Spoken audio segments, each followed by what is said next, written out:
In a culture that often equates spending with status, confidence, or even happiness, there's a group of people who move differently. They don't chase trends. They don't impulse buy. They don't feel the urge to upgrade simply because something newer exists. They spend very little money, sometimes by necessity, sometimes by choice. And psychologically, that restraint reveals more than people assume. At first glance, low spending is often misinterpreted as stinginess.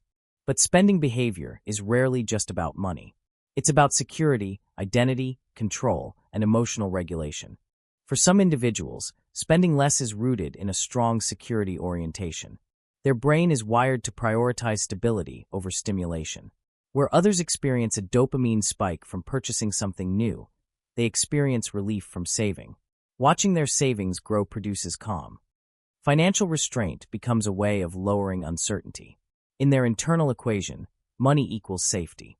There's also a powerful relationship between spending and self-worth. Many people unconsciously use purchases to signal identity. Clothing, gadgets, experiences become extensions of how they want to be perceived. But individuals who spend very little often detach identity from consumption. They don't feel a strong need to express themselves materially. Their sense of self is anchored elsewhere: skills, knowledge, personal values, or long-term goals. Interestingly, low spending can also reflect high impulse control. Delayed gratification is a psychological skill. When someone consistently resists short-term pleasure for long-term gain, it usually indicates strong executive function. They can tolerate desire without immediately acting on it. That tolerance builds internal discipline, which often extends beyond finances into other areas of life. However, not all low spending comes from discipline alone. For some, it stems from early experiences with scarcity.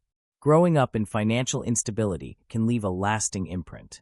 Even after circumstances improve, the nervous system may still operate from a scarcity template.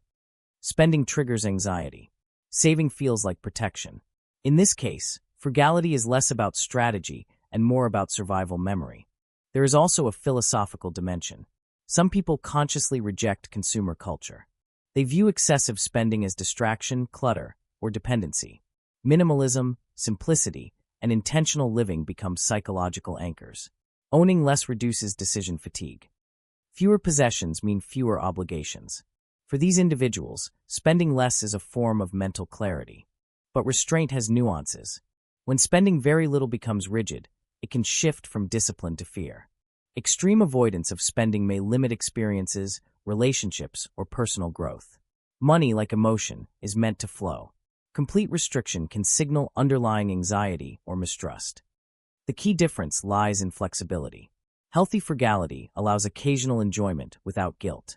Fear-based frugality does not. Social perception also plays a role. In environments where consumption signals success, people who spend very little may be judged as unambitious or overly cautious. Yet internally, they may feel empowered. Not being driven by external comparison reduces financial pressure. They are less influenced by trends, peer expectations, or status competition. Psychologically, spending behavior mirrors deeper patterns of control and value alignment. Some people spend to feel alive. Others save to feel secure.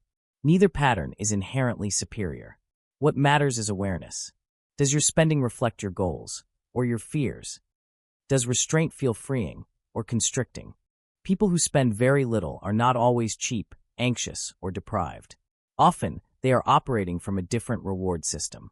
Their satisfaction comes from stability, autonomy, and long-term vision rather than immediate gratification. In a world that constantly invites consumption, choosing not to participate fully can look unusual.